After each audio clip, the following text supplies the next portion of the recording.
Fui una esposa infiel y engañé a mi esposo durante meses con el mejor amigo de mi padre. Pero mi esposo reunió pruebas implacables y fui humillada delante de todos. Terminé abandonada por mi amante y hoy vivo sola, en la ruina, como una sombra de lo que algún día fui. Si te gustan las historias de traición y venganza, dale a me gusta al vídeo, suscríbete al canal y activa la campanita para recibir notificaciones de nuevas historias. Nunca pensé que escribiría algo así, exponiendo lo más oscuro de mi vida, pero quizás poner en palabras lo sucedido sea la única manera de organizar el caos que llevo dentro. Me llamo Elena, tengo 34 años y siempre me he considerado una mujer de bien, alguien que valoraba la familia y los lazos afectivos. Crecí en un hogar tradicional, donde mi padre siempre fue la figura central de respeto y fortaleza. Tenía un mejor amigo de toda la vida, Renato, a quien conozco desde pequeña. Renato era casi como un tío para mí. Estaba presente en cumpleaños, cenas, viajes familiares.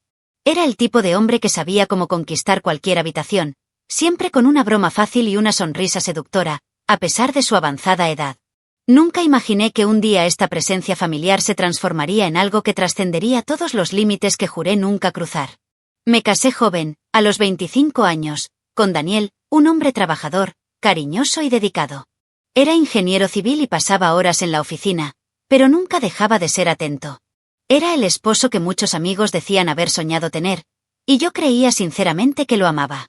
Nuestra vida parecía estable, casi predecible, pero cómoda. Teníamos un hogar acogedor, planes para tener hijos y una rutina sencilla, sin muchos dramas. Por fuera, todo parecía perfecto. Pero en mi interior, algo empezó a cambiar. No sabía si era la monotonía del matrimonio o un vacío que yo misma había creado, pero empecé a sentirme inquieta, sin entusiasmo, algo que rompiera el ritmo monótono de los días. Fue en este estado de fragilidad que Renato se convirtió en más de lo que debería haber sido. La primera vez que noté algo fuera de lo común fue en una cena familiar. Estábamos todos reunidos, y entre las risas y la conversación, sentí la mirada de Renato posarse en mí de una manera diferente e intensa. Aparté la mirada rápidamente, fingiendo no darme cuenta, pero durante toda la noche repitió esa mirada, como si quisiera decirme algo sin palabras. Me incomodó y, al mismo tiempo, me sentí extrañamente viva, como si una chispa se hubiera encendido en mi interior. Pasé los siguientes días intentando ignorarlo, convenciéndome de que solo era mi imaginación, de que no lo haría. Después de todo, era el mejor amigo de mi padre y prácticamente parte de la familia. Pero la semilla ya estaba plantada. No tardé mucho en que las miradas se convirtieran en palabras.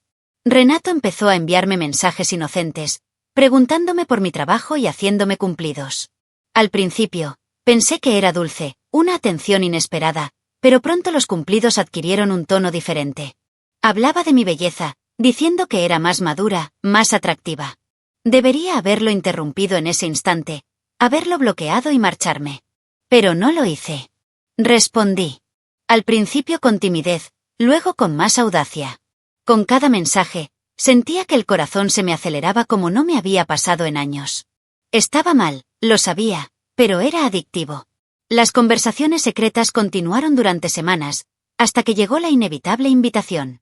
Renato sugirió que nos viéramos para ponernos al día y acepté. Nos vimos en un café remoto, y recuerdo la sensación de culpa mezclada con adrenalina al salir de casa, diciéndole a Daniel que tenía una reunión de trabajo. Cuando vi a Renato esperándome, con esa misma sonrisa encantadora que siempre cautivaba a todos a mi alrededor, supe que no había vuelta atrás. Hablamos durante horas, riéndonos como si fuéramos cómplices de una aventura prohibida. Y, al final, me tomó la mano con una firmeza que me dio escalofríos. No nos besamos esa tarde, pero estaba claro que era solo cuestión de tiempo. Regresé a casa con el corazón acelerado, sintiéndome viva y, a la vez, como una traidora. Daniel estaba allí, esperándome con su calma habitual, preguntándome cómo había ido el reencuentro. Sonreí, mentí y lo besé como si nada hubiera pasado. Pero en mi interior, ya se libraba una guerra. Por un lado, la mujer que quería salvar a su familia, por el otro, la que anhelaba algo que rompiera la rutina. Sabía que estaba coqueteando con el desastre, pero no podía detenerme. Y así fue como di el primer paso hacia la caída más dolorosa de mi vida. Después de ese café, la barrera que aún nos separaba de Renato se derrumbó. Los mensajes se intensificaron, con insinuaciones cada vez más explícitas. Decía que pensaba en mí por las noches, que soñaba con tocarme. Los leía a escondidas, temerosa de que Daniel se enterara, pero a la vez anhelando secretamente cada palabra. Hasta que un día, cuando Daniel estuvo 3 días fuera por negocios, Renato aprovechó para invitarme a su casa. Recuerdo estar frente al espejo antes de irme, maquillándome con manos temblorosas, sintiéndome como una adolescente a punto de cometer la mayor locura de mi vida. Y eso fue exactamente lo que hice. La casa de Renato era grande y tranquila, y cuando llegué, me recibió con un abrazo que no fue nada inocente. No intercambiamos muchas palabras. No hacía falta. El deseo reprimido explotó desbordantemente. Nos besamos como si el mundo se acabara, y en cuestión de minutos, estábamos en la cama. Fue intenso, prohibido, incorrecto en todos los sentidos, pero en ese momento, parecía lo único que importaba. Me entregué en cuerpo y alma, como si ese acto pudiera llenar el vacío que sentía. Salí sintiéndome aturdida, agotada y, al mismo tiempo, más viva que nunca. De regreso, mi conciencia empezó a pesarme. El rostro de Daniel no se iba de mi mente, el recuerdo de nuestros votos, la vida que habíamos construido. Sabía que lo estaba destruyendo todo por una aventura.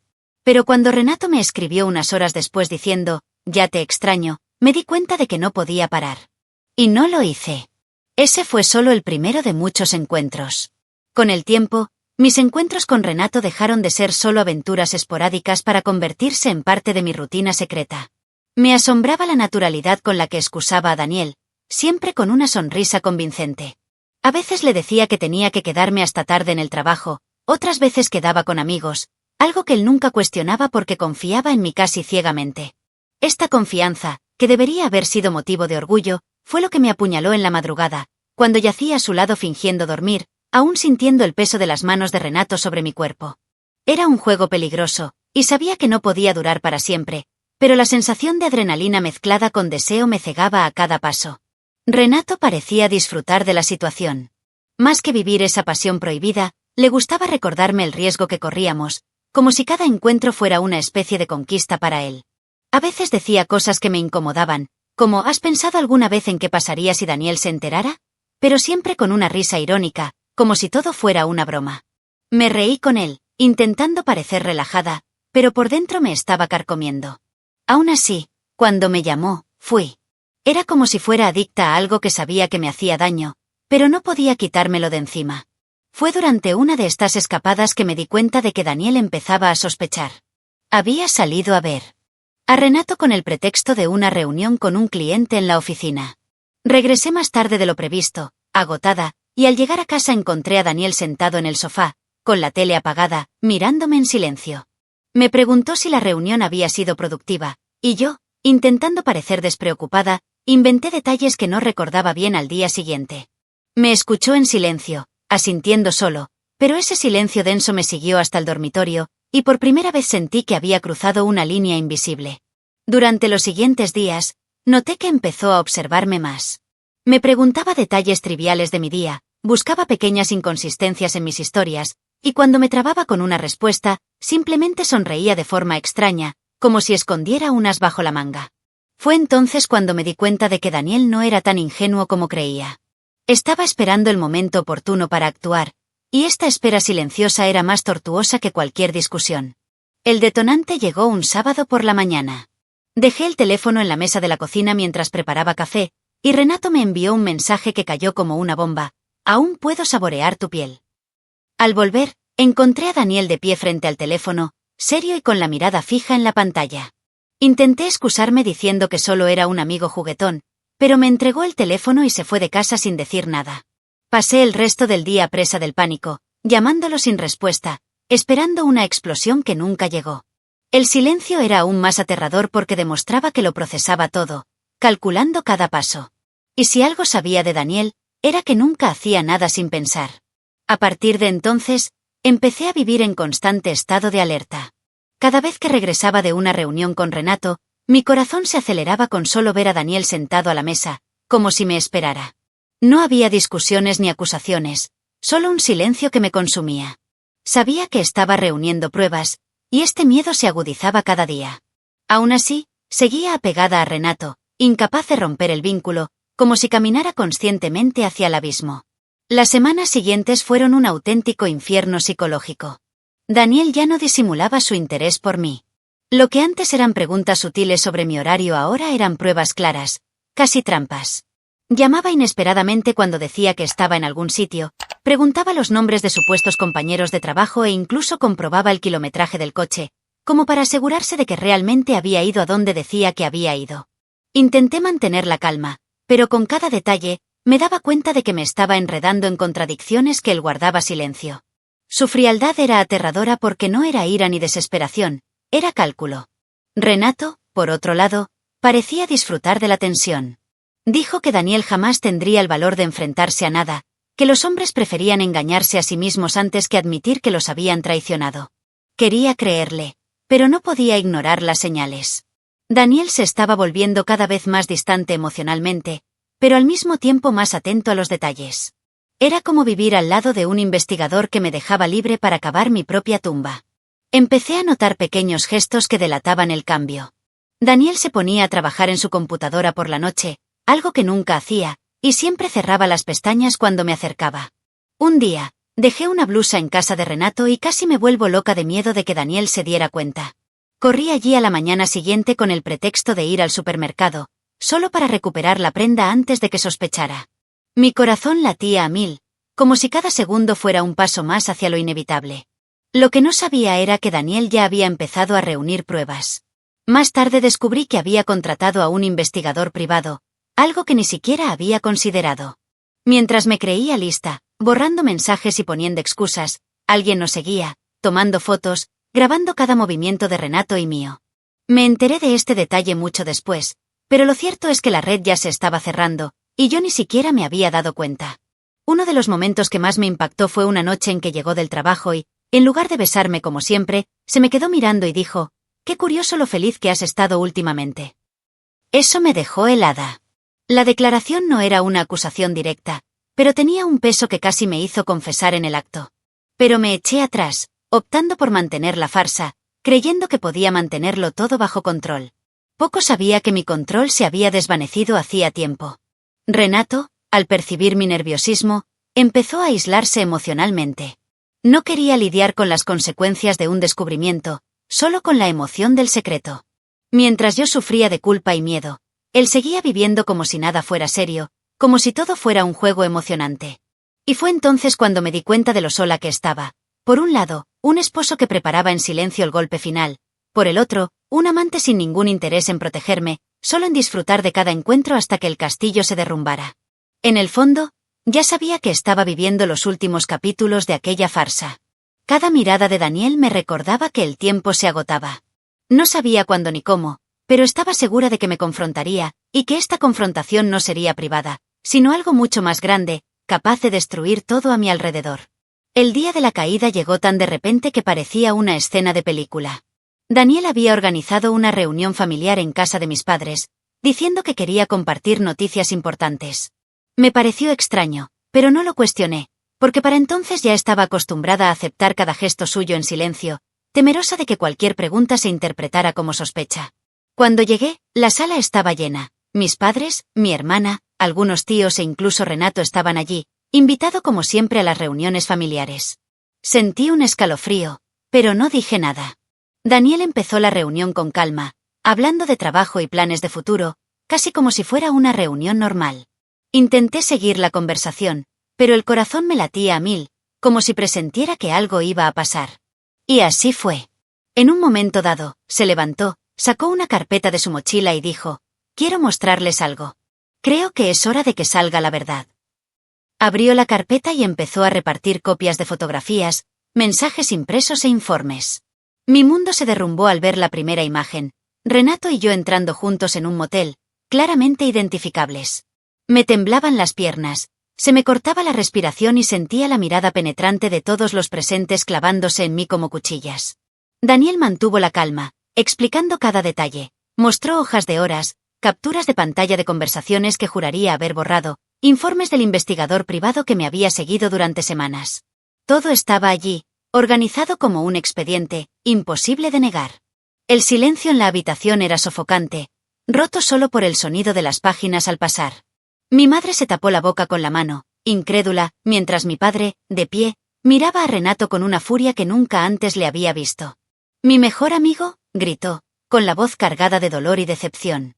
Renato intentó justificarse, pero ningún argumento pudo borrar esas imágenes. Intenté hablar, explicar, pero no me salían las palabras. Era como si se me cerrara la garganta, ahogada por la vergüenza.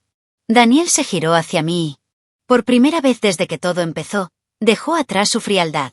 Había dolor en sus ojos, pero también una firmeza que me aplastó. Confié en ti, Elena. Di mi vida, mi lealtad, y tú la cambiaste por mentiras. Y encima, con el mejor amigo de tu padre. Cada palabra era una frase, y sabía que nada podría deshacerla. Lo que más me destruyó fue darme cuenta de que no solo se estaba vengando, sino que se estaba liberando de mí públicamente, para que no hubiera duda de quién era yo en realidad. La reunión terminó en un caos. Mi padre gritó y echó a Renato de la casa, mi madre lloró sin parar y mi hermana me miró como si fuera una extraña. Daniel, sin perder la compostura, simplemente recogió sus cosas y anunció que el divorcio ya estaba en marcha. Me quedé allí sentada, entre los escombros de mi propia vida, impotente para reaccionar. Todo lo que había intentado ocultar quedó al descubierto, y el juicio no solo vino de mi familia, sino de mí misma, quien por primera vez enfrenté la magnitud del daño que había causado. Fue ese día que comprendí que los secretos no duran para siempre. Y cuando la verdad sale a la luz, no solo ilumina, sino que quema todo lo que toca. Tras la explosión en aquella reunión familiar, mi vida se convirtió en un campo de ruinas. No hubo tiempo para recomponer nada, porque todo se desmoronó de golpe. En los días siguientes, Daniel se fue de casa para siempre, llevándose solo una maleta con ropa y documentos. No me gritó, no me atacó, no armó un escándalo más allá de lo que ya había sucedido delante de todos. Simplemente desapareció de la rutina que compartíamos, dejando un vacío ensordecedor. Su silencio fue peor que cualquier insulto, porque demostraba que, para él, yo ya no existía. Y este desprecio dolió más que su ira. Mis padres, desolados, tampoco supieron cómo tratarme. Mi madre lloraba sin parar, llamándome solo para decirme que no podía creer lo que había hecho. Mi padre, más duro de corazón, no me decía ni una palabra. Cuando intentaba visitarlos, ni siquiera me abría la puerta. Era como si hubiera muerto para la familia, y quizá, en cierto modo, así fue. Incluso mi hermana, que siempre había sido mi cómplice, me bloqueó en redes sociales y no respondía a mis mensajes. El aislamiento fue inmediato e implacable. La vergüenza se me notaba en cada mirada, en cada comentario susurrado. Renato, el hombre por el que lo había arriesgado todo, también mostró su verdadera cara. Al principio, me contactaba, diciendo que me necesitaba, que también estaba lidiando con la reacción de su familia, pero solo tardó unas semanas en cambiar. Empezó a evitar mis llamadas, a no responder a mis mensajes, a desaparecer durante días. Descubrí, entre murmullos, que su esposa también se había enterado y estaba a punto de pedir la separación. Se encerró en su propio mundo, intentando salvar lo que le quedaba de vida, y me dejó sola en medio de la tormenta. La realidad me golpeó con fuerza. No fui un gran amor, no era la razón de su vida, solo una aventura de conveniencia. Y las aventuras, cuando se exponen, se convierten en cargas demasiado pesadas para soportarlas. En el trabajo, las repercusiones fueron inmediatas. De alguna manera, la historia se difundió y la actitud de la oficina empezó a cambiar. Los rumores a puerta cerrada eran evidentes, e incluso amistades que creía sólidas se estaban desmoronando. Una compañera cercana, en quien confiaba, dejó caer que algunos me llamaban la mujer del escándalo. No tardó mucho en que la dirección de la empresa me llamara para hablar. Afirmaron una baja en mi rendimiento, pero yo sabía que se debía a la vergüenza que ya sentía. Renuncié antes de que me obligaran y me encontré en casa, sola, con tiempo de sobra para reflexionar sobre todos los errores que me habían llevado hasta allí. Las noches eran las peores. Me acostaba en la cama y sentía el frío de no tener a Daniel a mi lado. Su aroma se había desvanecido de las sábanas, pero mi memoria aún conservaba cada detalle. Reviví nuestra vida como si fuera una película. Las cenas sencillas, los domingos tranquilos, los viajes cortos, los planes para los niños. Todo había sido destruido por mi debilidad, por un deseo que no era más que un fuego fatuo. Me preguntaba constantemente, ¿por qué? ¿Por qué había arriesgado tanto por algo tan fugaz? Las respuestas no llegaban, solo el pesado silencio que me recordaba que no había vuelta atrás. Fue entonces cuando comprendí el verdadero peso de las consecuencias. No se trataba solo de la pérdida de mi esposo, ni del rechazo de mi familia, ni del desprecio de mis colegas. Era la pérdida de mi propia identidad. Ya no sabía quién era. No era la esposa fiel, la hija ejemplar ni la profesional competente. Era solo un nombre marcado por la traición, un personaje de una historia que nadie quería cerca. Y la soledad que vino después fue la peor sentencia que pude haber recibido. El aislamiento no fue fugaz. Los meses siguientes fueron una profunda inmersión en una oscuridad que parecía interminable. Las personas que antes formaban parte de mi rutina desaparecieron una a una. Las llamadas telefónicas se esfumaron, las invitaciones a cumpleaños, comidas familiares o reuniones con amigos simplemente cesaron. Cuando intentaba asistir a un evento social, el ambiente se volvía pesado. Las conversaciones cesaban, las miradas se volvían críticas, y enseguida me di cuenta de que mi presencia no era deseada. La vergüenza era tanta que, poco a poco, dejé de salir de casa. Prefería el silencio de las paredes al ruido del juicio público. Me enclaustraba en mi pequeño apartamento, comiendo mal, durmiendo aún peor y perdiendo peso sin control. El espejo se convirtió en mi enemigo. Ya no veía a la mujer segura que creía ser, sino una figura demacrada, con los ojos hundidos y el rostro surcado por la fatiga. Era como si la culpa se hubiera materializado en cada rasgo de mi cuerpo. A veces pasaba horas sentada en el sofá, mirando al vacío, reviviendo cada detalle de la traición, cada mensaje enviado, cada encuentro con Renato, intentando comprender cuándo había perdido el rumbo por completo. No encontraba respuestas, solo la certeza de haberlo destruido todo por algo que nunca valió la pena. Renato, a su vez, desapareció para siempre. Me enteré por conocidos que se mudó a otra ciudad después de que su esposa formalizara el divorcio. Nunca más volví a oír su voz. Ni un mensaje, ni una llamada, nada.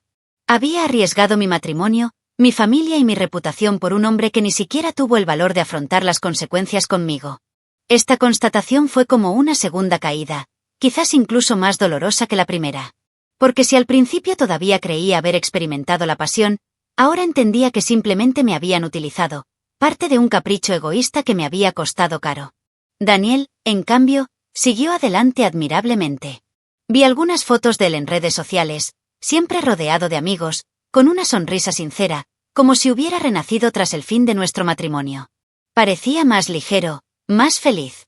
Descubrí que había empezado a salir con una compañera de trabajo, una mujer hermosa y aparentemente amable.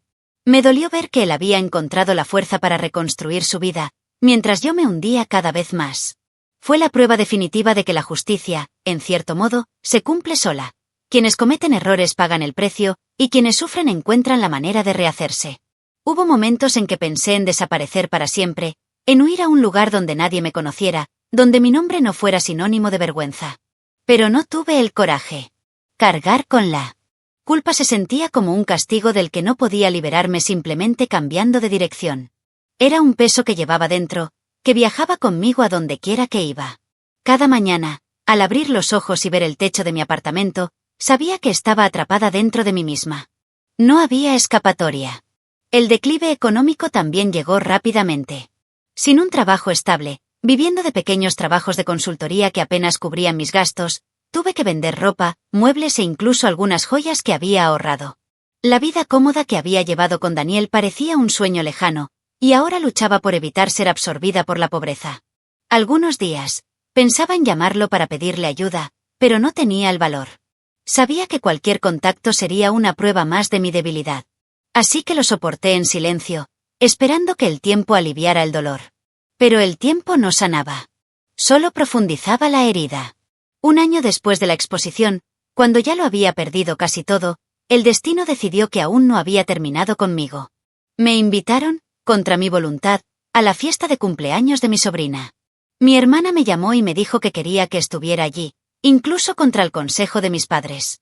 Dudé, pero finalmente acepté, quizás por la necesidad desesperada de reconectar con algo que aún quedaba de mi familia. Pasé días pensando en cómo sería volver a ver a todos, imaginando las miradas, los comentarios, la tensión en el ambiente. Ese día, me vestí como no lo había hecho en meses, intentando recuperar un poco de dignidad para afrontar este regreso. Cuando llegué, la sala se congeló por unos segundos. Mi padre no me miró. Mi madre fingió una sonrisa tímida y los demás invitados se miraron en silencio. Fue mi inocente sobrina quien rompió el ambiente abrazándome con la pureza que solo posee una niña. Este gesto me dio fuerzas para quedarme, pero el peso de la desaprobación era palpable.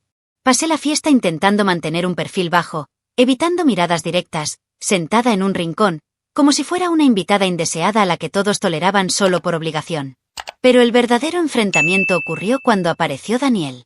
No sabía que estaría allí, pero como aún mantenía cierta amistad con mi hermana, no me sorprendió. Entró acompañado de su nueva novia, una mujer de mirada dulce a quien todos recibieron con los brazos abiertos. El contraste entre nosotros era marcado, yo, sola, abatida, con la marca de la vergüenza, ella, radiante, sonriendo, recibiendo cálidos abrazos. Era como mirarme en un espejo invertido, donde todo lo que había perdido estaba ahora en manos de otra persona. Y lo peor de todo, Daniel parecía genuinamente feliz. Durante la fiesta, intenté evitarlo, pero en cierto momento, se acercó a mí. Me miró a los ojos con una serenidad que me desmoronó. «Espero que estés bien, Elena», dijo con sencillez, sin rencor, sin ira, pero también sin rastro de amor. Era como si yo fuera solo un recuerdo lejano, una página ya pasada. Intenté responder, pero me quebró la voz. Negué con la cabeza, sintiendo las lágrimas quemarme los ojos. Él se alejó y regresó a su nueva vida, mientras yo permanecía atrapada en el pasado. Este encuentro me mostró que necesitaba dejar de esconderme tras la culpa y empezar a afrontar mis decisiones. Ya no podía negar que lo había destruido todo yo sola, que las consecuencias eran solo un reflejo de lo que había sembrado. Por primera vez, acepté que no habría perdón ni retorno. Lo que me quedaba era reconstruir algo nuevo, por pequeño que fuera, aunque nunca borrara lo que había hecho. Era eso o vivir para siempre como una sombra. Después del cumpleaños de mi sobrina, algo dentro de mí se rompió por completo, pero no en el sentido de destruirme aún más. Fue como si finalmente comprendiera que no había vuelta atrás, que esperar el perdón o la aceptación solo prolongaría el sufrimiento. Pasé unos días llorando sola, repasando cada escena del encuentro, cada detalle del rostro sereno de Daniel, cada abrazo que recibía de quienes ahora me evitaban. Sabía que ya no formaba parte de ese círculo, y que tal vez nunca volvería a serlo. Fue doloroso aceptarlo, pero a la vez liberador. Si no había vuelta atrás, solo podía mirar hacia adelante. Aunque el futuro era incierto, era la única salida que me quedaba. Empecé poco a poco. Busqué terapia, incluso con dificultades económicas, y fue en ese espacio seguro donde pude hablar sin miedo a ser juzgada. La psicóloga me hizo ver lo que había intentado negar hasta entonces, que mi traición no había surgido de la nada, sino de un vacío que había dejado crecer durante años. El problema no era solo Renato, sino mi propia insatisfacción sin resolver, mi falta de valentía para afrontar la monotonía del matrimonio y mis decisiones egoístas. Decirlo en voz alta fue como una bofetada, pero también el comienzo de una catarsis. Por primera vez, dejé de culpar a las circunstancias y comencé a asumir la verdadera responsabilidad de lo que había hecho. Poco a poco, intenté reorganizar mi vida práctica. Conseguí trabajo como freelance en diseño gráfico, un campo que siempre había disfrutado pero que nunca había explorado en serio. El sueldo era escaso, pero suficiente para tener un techo y comida. Empecé a levantarme temprano, estableciendo una rutina que, incluso en soledad, me daba cierta sensación de control. Reorganizaba los muebles y pintaba las paredes del apartamento con mis propias manos, como si cada cambio en el espacio fuera también un intento de reconstruirme desde dentro. Era simbólico, pero necesario. Aún así, las cicatrices no desaparecían. Había días en los que apenas podía levantarme de la cama, asfixiada por la vergüenza de lo que había hecho. La mirada decepcionada de mi padre, el llanto silencioso de mi madre, la indiferencia de Daniel, todo me perseguía como fantasmas. Incluso mientras intentaba seguir adelante, los recuerdos del pasado regresaban en oleadas. Y quizás lo más cruel fue darme cuenta de que nunca más tendría la oportunidad de disculparme de verdad con aquellos a quienes había lastimado. La herida que había dejado en otros no podía borrarse con mi arrepentimiento tardío. Era un peso que llevaría para siempre. Increíblemente, Renato volvió a la vida meses después. Recibí un mensaje corto diciendo que estaba en otra ciudad y que a veces pensaba en mí. Lo borré antes de terminar de leerlo. No había nada allí para mí, salvo dolor. Su silencio en el punto álgido de la tormenta fue suficiente para demostrarme que nunca había significado tanto como creía. Cerrar esa puerta para siempre fue difícil, pero necesario. Ya no quería vivir como rehén de alguien que me ayudó a cavar el hoyo en el que caí. En este proceso de reconstrucción, aprendí a lidiar con la soledad de otra manera. En lugar de verla simplemente como un castigo, comencé a aceptarla como una oportunidad. Empecé a leer más, a caminar sola por el parque, a cocinar para mí misma con un cariño que antes solo había ofrecido a los demás. No era la felicidad completa, ni mucho menos, pero era un comienzo. Una vida sencilla y silenciosa, pero mía. Y por primera vez en mucho tiempo, sentí que tomaba decisiones no para impresionar ni engañar a nadie, sino para reencontrarme conmigo misma. Pasaron los años, y aunque nunca recuperé el cariño de mi familia ni el respeto de Daniel, aprendí a vivir con la realidad. El dolor no desapareció, pero perdió intensidad. Hoy, cuando pienso en lo que pasó, ya no lloro como antes. Siento un peso, por supuesto, pero también la clara consciencia de que fui la artífice de mi propia caída. Aceptar esto fue doloroso, pero liberador. Dejé de esperar una redención externa y comencé a concentrarme en ser una mejor persona. No para borrar el pasado, sino para evitar repetirlo. Daniel siguió adelante y se volvió a casar, según tengo entendido. Vi fotos ocasionales en redes sociales donde parecía genuinamente feliz, con una nueva familia que quizás era todo lo que habíamos soñado juntos. Al principio me dolió verlo, como si alguien me hubiera robado la vida, pero con el tiempo comprendí que lo había entregado todo. Hoy puedo mirarlo y desearle felicidad, porque, a pesar de todo, siempre fue justo y honesto. Se merecía un nuevo comienzo sin tener que cargar con mi carga. Mis padres envejecieron durante este periodo, y nuestra relación nunca ha sido la misma. Todavía me reciben con los brazos abiertos, pero con una distancia que nunca se desvanece. Las conversaciones son breves. Sus miradas están llenas de recuerdos que no necesitan ser mencionados. Mi madre intenta suavizar las cosas, pero sé que, en el fondo, nunca dejó de preguntarse cómo su hija pudo hacer algo tan devastador. Mi padre, en cambio, permanece inflexible hasta el día de hoy. Aceptó mi presencia, pero nunca mi confianza. Llevo esta distancia como una cicatriz eterna, un recordatorio de que ciertos puentes, una vez quemados, no se pueden reconstruir. ¿Y yo? Sigo viviendo sola, trabajando en pequeños proyectos y llevando una vida discreta. No tengo grandes sueños de reconocimiento ni de un amor nuevo y arrollador. He aprendido a apreciar la sencillez de los días tranquilos, sin mentiras ni máscaras. A veces pienso que quizá algún día encuentre a alguien, pero sé que solo estaré lista cuando realmente crea que puedo ofrecer algo sincero. Hasta entonces, sigo adelante, aunque sean pequeños pasos. Si algo he aprendido en este viaje, es que las traiciones nunca son solo contra la otra persona, son, ante todo, contra nosotros mismos. Destruí mi vida mucho antes de que me descubrieran, en el momento en que permití que el vacío hablara más fuerte que el compromiso. La traición no fue solo un acto físico, sino un abandono de quien era y en lo que creía. Y el precio no se mide solo en divorcios o rupturas familiares, sino en mirarme al espejo cada día y recordar que fui capaz de herir a quien más amaba. Yo cuento esta historia no pretende buscar compasión ni perdón, sino dejar claro que las decisiones tienen consecuencias, y a veces son irreversibles. Sé que muchos me juzgarán, y con razón, pero quizás otros vean aquí una advertencia. No ignoren las señales de insatisfacción, no permitan que el aburrimiento de la rutina ni la tentación de lo prohibido arruinen los lazos que han construido. Una aventura puede parecer emocionante, pero puede costarles todo lo que jamás podrán recuperar. Y ahora, si has leído hasta aquí, quiero saber de ti. ¿Alguna vez has vivido algo similar, ya sea como alguien que traicionó o como alguien que fue traicionado? ¿Crees que alguien que comete un error como este merece una segunda oportunidad o debería cargar para siempre con el peso de lo que hizo? Deja tu opinión en los comentarios, comparte tu perspectiva, cuenta tu historia. Quizás, juntos, podamos transformar estas experiencias en aprendizajes. Y si esta historia te conmovió de alguna manera, compártela con alguien que necesite reflexionar sobre las decisiones que está a punto de tomar.